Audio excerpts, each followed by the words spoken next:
পরাজয় হবে চূড়ান্তভাবে ফেসিবাদের, বিজয় হবে জনগণের। রাজপথ আমাদের মূল ঠিকানা, সংসদ আমাদের মূল ঠিকানা নয়। জনগণের সরকার কায়েম করার জন্য নয়, দলীয় সরকার কায়েম করার জন্য। এই জাদুঘরটা হবে জাতির সম্পদ।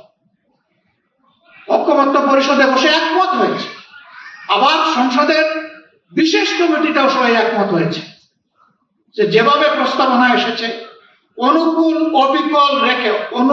এবং অবিকল রেখে সেটাই পাশ হবে। হঠাৎ করে সংসদের ভিতরে সমস্ত রেওয়াজ নীতি ভঙ্গ করে সরকারি দলের একজন এখানে সংশোধন দিয়ে বসলো, আমরা কিছুই জানি না। এটাকে দলীয়করণ করার জন্য বলা হলো এটা সংস্কৃতি মন্ত্রণালয়ের অধীনে, এখানে মন্ত্রী অথবা প্রতিমন্ত্রী না থাকলে এটা চলবে কি? আমাদের পক্ষ থেকে আমাদের চিফ হুইপ কথা বললেন, আমরা বললাম যে এই ধরনের শত সহজ প্রতিষ্ঠান বাংলাদেশে আছে, এগুলার প্রধান মন্ত্রী কিংবা প্রতিমন্ত্রী নয়। আর এটা কোনো সাধারণ জাদুঘর নয়, অথবা জাদুঘরের কোনো শাখাও নয়। এটা গোটা জাতির সেই 47 থেকে শুরু করে 24 পর্যন্ত ঐতিহাসিক জিনিসগুলো এখানে তুলে ধরা হয়েছে। এই জাদুঘরটাকে আল্লাহর রাস্তে আপনারা রাজনীতিকরণ করবেন না। প্রথমে এক যুক্তি দিল, শেষে গিয়ে খোলামেলা বলে ফেললেন যে আমরা তো নির্বাচন করেছি দলীয় সরকার কায়েম করার জন্য। দলীয় বেড়াল বের হয়ে গেছে। জনগণের সরকার কায়েম করার জন্য নয়, দলীয় সরকার কায়েম করার জন্য।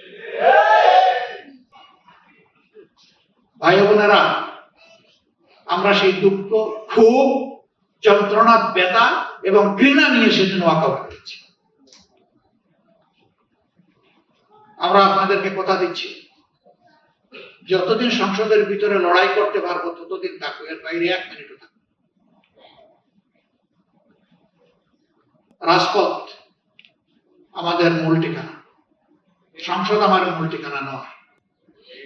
সংসদে এই দেশের দুঃখী জনগণ একটা পরিবর্তনের আশায় আমাদেরকে পাঠিয়েছে। সেই পরিবর্তনের সূচনা যদি আমরা না করতে পারি, সেই সংসদ দিয়ে আমাদের কি হবে? অবশ্যই আমরা আল্লাহ চাইলে জনগণের চাহিদার ক্ষুধা পূরণের সাথেই থাকবো, এর বাইরে যাব না ইনশাআল্লাহ। আপনারা আশ্বস্ত করেছেন, আমরা শক্তি পেয়েছি, একসাথে লড়বো ইনশাআল্লাহ।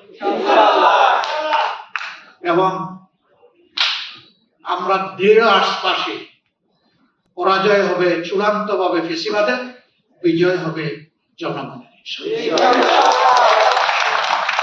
এই বিজয়ে কোনো আপোষ নাই।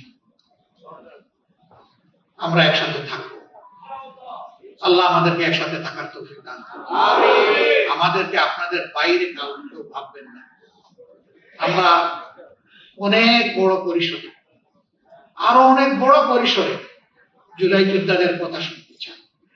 তারও আয়োজন ইনশাআল্লাহ।